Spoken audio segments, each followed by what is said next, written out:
Welcome back to our channel, everyone. Again with you, Omar from Brownsburg Motorsports, and today we have an 04 Mercedes-Benz E320.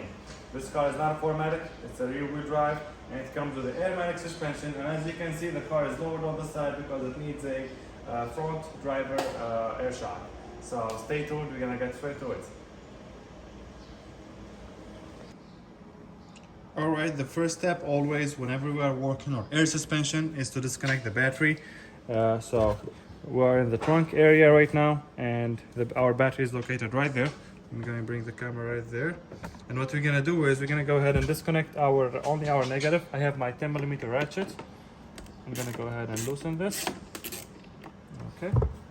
And I have my towel, so we can wrap it around the terminal just like that, so it doesn't touch the metal or anything and causes any electrical short circuits. Now that we have the battery disconnected, we're going to go ahead and move on to the front of the car, so stay tuned.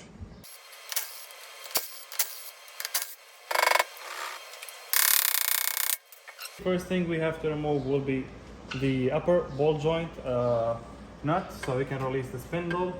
So basically what we want to do is, I'm going to start loosening it. As you can see, I do not have a transmission jack or anything to hold the actual spindle from the bottom. So I just want to see if it's going to be, there we go.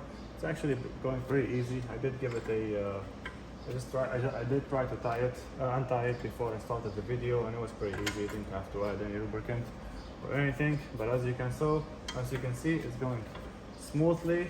All right, I'm gonna go ahead and loosen this all the way down. I'm not gonna take it out. I'm gonna bring my transmission jack, pour it underneath the spindle, so that way when we lower the spindle, this will not get damaged. So let me go and get that, and I'll show you what we're gonna do next. All right, so I ended up grabbing this tool because this tool seemed the safest, and I was sitting there more properly. As you can see, I have this piece over here to hold the actual bolt, or the place where the nut go for the bolt joint, and I have my 7mm in the bottom. I'm gonna start tying it from the bottom here. Those two arms, they kind of sit on these two arms here, they kind of sit up top over there, or underneath the bushing, so that way we don't destroy the bushing. And yeah, let me grab my 17mm.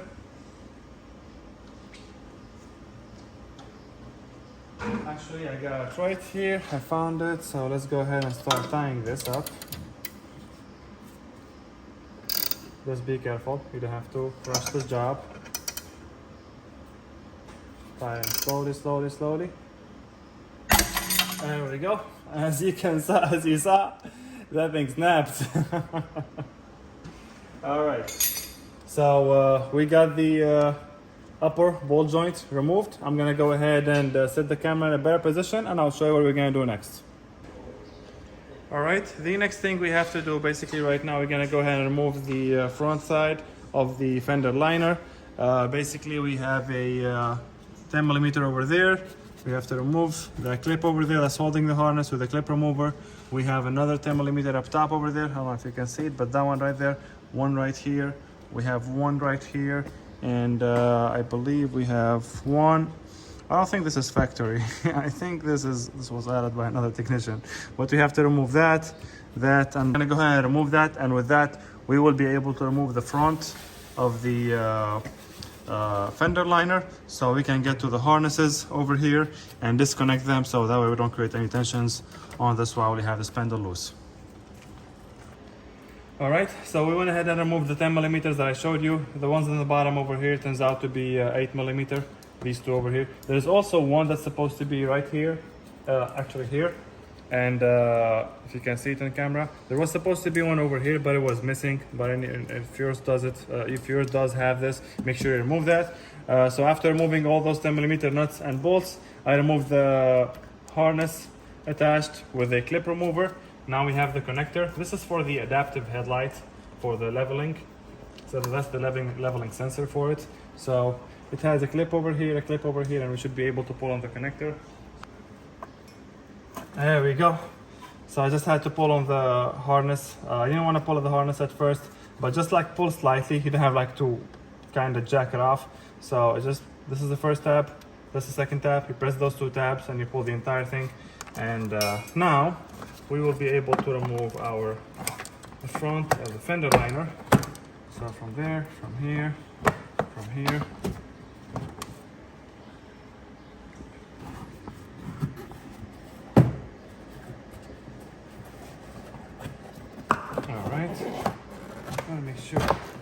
off. There's no bolt up top. Always make sure the quality of the plastic for the fender liners on these European cars is insane. I mean, I kid you not, but probably the fender liner on this car is much stronger than fenders on some of the newer vehicles, domestic. All right, so I'm gonna go ahead and put this on the side for now, and let's see what we're gonna do next. Okay, we have a couple connectors over here on the side. Let me come from the side so you can see it. So we have a couple connectors over here.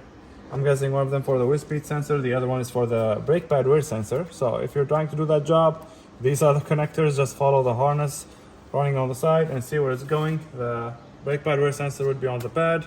The wheel speed sensor would be behind the spindle.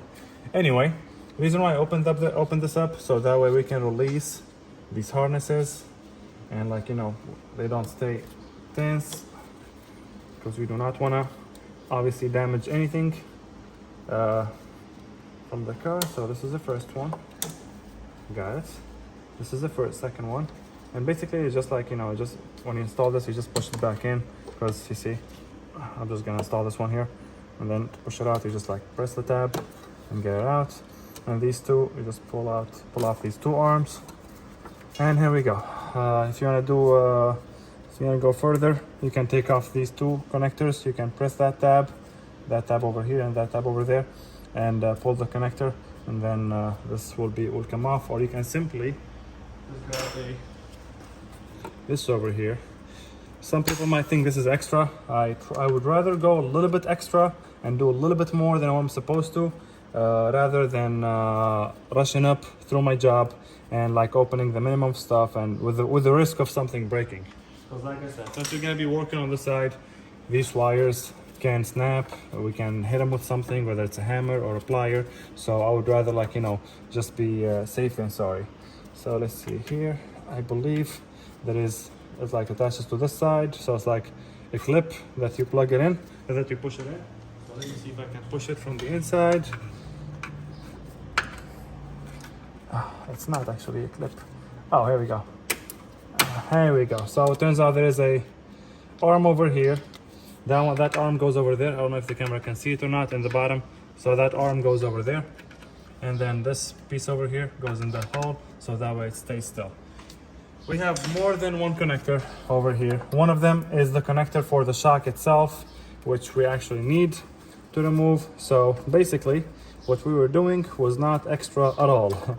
So this is the connector, the one with the yellow over here. If we follow this connector or this harness, it goes to the back, goes over here, and then goes to the shock right there. So I'm gonna go ahead and remove that. To remove this, let's see how it's attached. Okay, first let's remove the connector. Press that tab, push the connector out. That's the first connector, and these connectors are not interchangeable.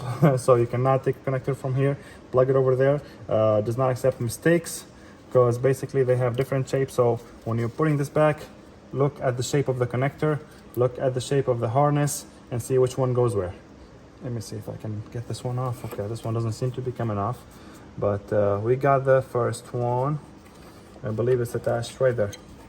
If you look at it, it's attached with a clip on the back over there. So let me see if I can grab my pick and slide this connector out. I don't know if the camera can see it or not. But let me see if I can turn this as much as possible. But there should be an arm. Is it on this side or the other side? Oh, it's on this side. Here we go. It's on the front side. So that's the arm that we're going to be pushing. We're going to push that, and then we're going to slide the connector out.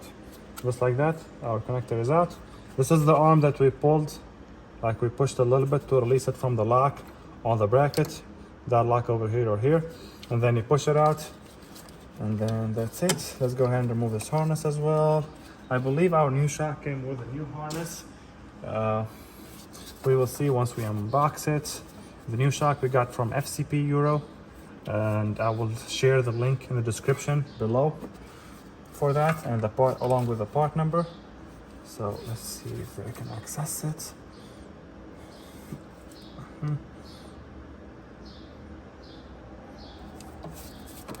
easy does it. So take your time. I'm gonna grab my flathead and see if I can just like push on it. There we go. Perfect. We got our connector out for the shock. Now, the next step. Some people would say go ahead and remove the upper control arm.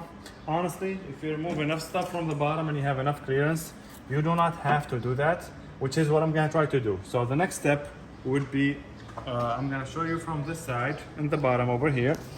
This is where we have, let me see if I can turn this, fortunately we can't, but we have a bolt over here in the bottom. That's the bolt that holds our shock to the rearward control arm.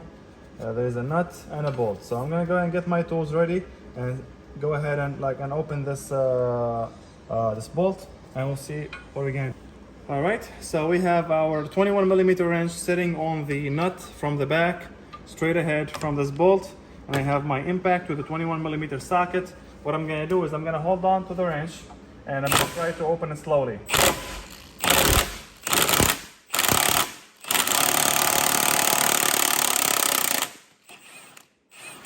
Now remember, I'm doing this. I have my jack stand, my transmission jack right underneath the spindle, so it doesn't move left, right, or anywhere and pull on anything. And as you can see, I'm going to be able to just push this bolt. And I'm able to do this because I'm supporting the spindle from the bottom. Just like that, we have our 21mm bolt and our 21mm nut that holds the shock to the spindle. So let me go ahead and get the camera in a better angle, and I'll show you what we're going to do next. All right, in case of you, for those who are wondering, this is where the 21mm bolt was, the one we just took off. The nut was on the side, the bolt where we put our socket was on this side. As you can see, we released the shock from the bottom, the harness is released and everything is ready to go.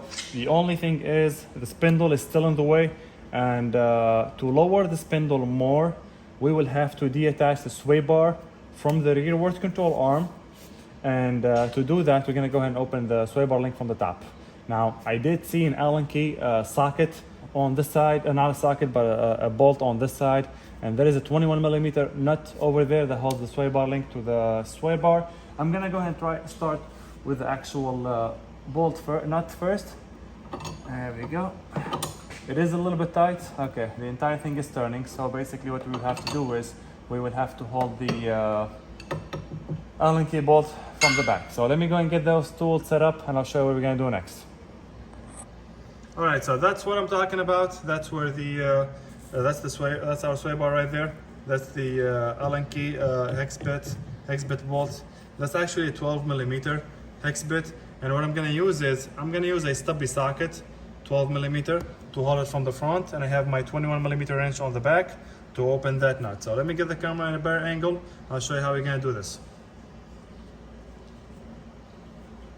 All right, so we have our 12mm Hexbit socket holding the bolt and the 21mm wrench over here. We're gonna go ahead and unlock or open this nut over here. Actually, there we go. Some people say this is bad for the ball joint. I don't agree, because they are meant to move at least like this. So I'm just gonna go ahead and take off the nut over here. Once we take off the nut, we should be able to take out the actual, let's see, I believe we can screw it on it. No, we cannot. Yeah, once we take off the nut, we'll be able to go ahead and remove the sway bar link from the sway bar stabilizer, and we'll be able to remove the spindle. So let me go ahead and get this nut off, and I'll show you what we're gonna do next. This is the bolt we just removed. This is a 12mm Hexbit bolt, and this is the 21mm nut. It was held on like this with the nut from the front. So I went ahead and removed everything, and I removed the sway bar. So we should be able now to lower the spindle. Let's take a look. All right, as you can see, it is it is actually lowering down more, so we will have more clearance for the shock. Now let me go ahead and get the camera in a better angle, and I'll show you what we're gonna do next. All right, as you can see, we were able to lower our spindle more, and we got our shock out of the way. So now what we have to do is we have to disconnect the shock from the top. So let me go ahead and move the transmission jack out of the way so I can lower the vehicle. Now, if you're working on a jack stand, obviously you don't have to lower the vehicle. You can just pop the hood and get this done with. But I do have the car up on the left. So I'm gonna lower the car slowly, keeping the jack stand underneath the car. So the transmission jack underneath the car to lift the weight of the spindle so we don't damage any control arms or any bushings. And we'll show you what we're gonna do next once we get the camera set up. All right, so this is the top. Oh, this is the engine bay area. We're gonna go ahead and release the shock from the top. Now first we have two connectors. We have the first connector over here on this side. Let me see if I can get it out so I can show you. This is the connector that goes to the shock. You press that tab that's in the top, then you push it out. Then I'm gonna get this out of the way. I believe that's a 10. Actually, it might be a 8mm. It is a 10. Yes, it is a 10mm. So this is for the air, from the air compressor to here. So I'm gonna go ahead and start opening this with a wrench. And be careful with these lines. If you mess up one, you have to replace the entire thing. This might have some residue in it. So as you can see, as you hear, what happened with this car in particular, customer was driving, he hit a giant pothole, and the next thing he knows, that error on the dashboard pops up and he can feel the car kind of lowering. So he parked it up on the side, got a tow truck and sent it over to us. So that's why we're replacing the shock on this side. There we go. I'm just gonna keep on unlocking or opening this nut over here. Okay. These are very sensitive, so be careful with the fittings. Be careful with how you hold. Like if there's anything on it, don't put any pressure on this line. And that's basically our fitting for the air. The compressor is actually right underneath here, behind the fender liner that we took off. I don't know if you saw it earlier in the video or not, but that's basically where it is. Next step would be to actually remove the nuts that hold the shock. It's a 13mm nut. We have one here, and the last one is going to be over here in case you cannot see it. So I'm going to go ahead and remove these three and get the shock out, and I'll show you what we're going to do next. Yep. All right, so as you can see, this is our new shock. It's R0 brand. I will share the part number for it in the description below. You might find it at FCP Euro, ECS, it might be even from Orali, AutoZone, you can find them. R0 is a really good brand when it comes to air shocks or air coils. This is our old one, this is our new one. We do a comparison to make sure, like, you know, everything is good, the module is the same side, the connector is the same. We have a 3-pin connector over here, 3-pin connector over here, both of them of which have the same they have the same design on the inside and the outside. So we just want to make sure, you know, the part is the same before we install anything and run into any issues. So now that the part is the same, I'm going to go ahead and get the camera in a better angle, and I'll show you what we're going to do next. All right, so we're back over here with the help of my associate. He kind of held the spindle down a little bit for me while I put the shock. I got the nuts back in. Now the new shock did come with new nuts. I always prefer using the original nuts, so I did use the original ones. Now I'm putting the air line for the shock. So what I'm going to do is I have my 10mm, and I started like tying it with my hands a little bit, and now I'm just going to go slowly. Make sure these things, like, they don't need excessive force. You have to tie them slowly. You don't have to rush through the job, whether it's this car whether you're placing an air shock on this car or another shock on another car. A lot of Mercedes out there, they come with air shocks, a lot of 7 Series as well, especially the 7 Series. A lot of BMWs, I said a lot of 7 Series. A lot of BMWs, especially the 7 Series, they do come with air shocks. Now, for those of you who doesn't know, since the repair for the air shocks is expensive, whether it's the part or the labor, there is a lot of companies out there that produces aftermarket shocks that would fit on a on a car that's equipped with Airmatic. Whether it's a Mercedes, it could be a Lexus, it could be a Cadillac, and it could be a Range Rover. I had a customer last year with a 2015, I believe, or a 14. Actually, it was a 13 HSE. It was the luxury edition. The car was super nice, and the shocks, it was time for the maintenance for them, and they had to be replaced. And the bill was quite hefty. So the customer asked me if we can, just get normal shocks for it. And I found this company. It's called Shockmasters. Now, I'm not sponsored, like they're not sponsoring me or anything, but this is just like my personal advice. The companies that I dealt with, Shockmasters got me a set for, I believe, I'm not sure, 12 or 1500, which is, if you look at it, it's the price for just one shock air. So you can get an entire set. They will even give you the instruction on how to turn off the lights on the dashboard for the air suspension. On some cars it's doable, some cars isn't, but that will definitely help better as far as the bill wise and everything. Anyway, we got the connector back in, we got the air line back in, all the 13 millimeter nuts are tight, and now I'm gonna go and get the camera at a better angle, and I'm gonna show you how to do the rest. Alright, so like every video, I always say retrace your steps. So the last thing you did will be the first thing you do when you're installing the new parts back in. So the last thing we did before we got the shock was we detached the sway bar stabilizer link over here from the sway bar stabilizer. So to do that, to install it back, as you can see, it's a little bit of a pain, like trying to get there.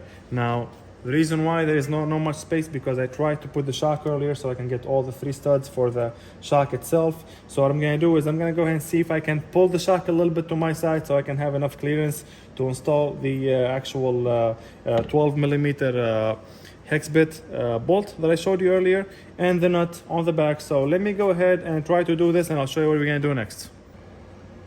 Alright, so as you can see, I went ahead and lowered my I installed my 12 millimeter Hexbit bolt and nut for the sway bar.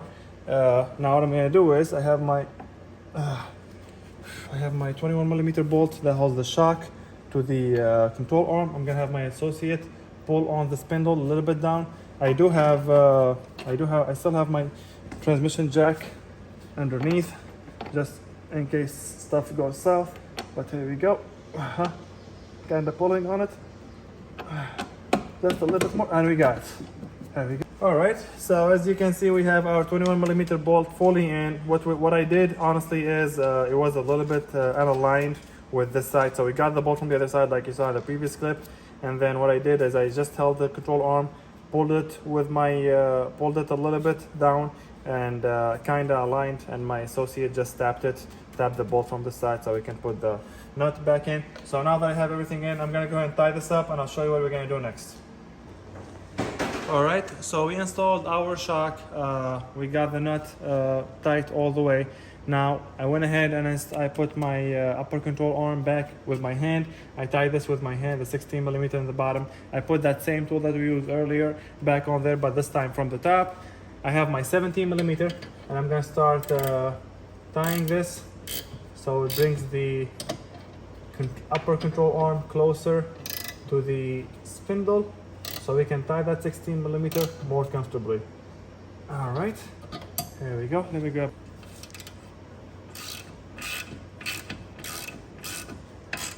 As you can see,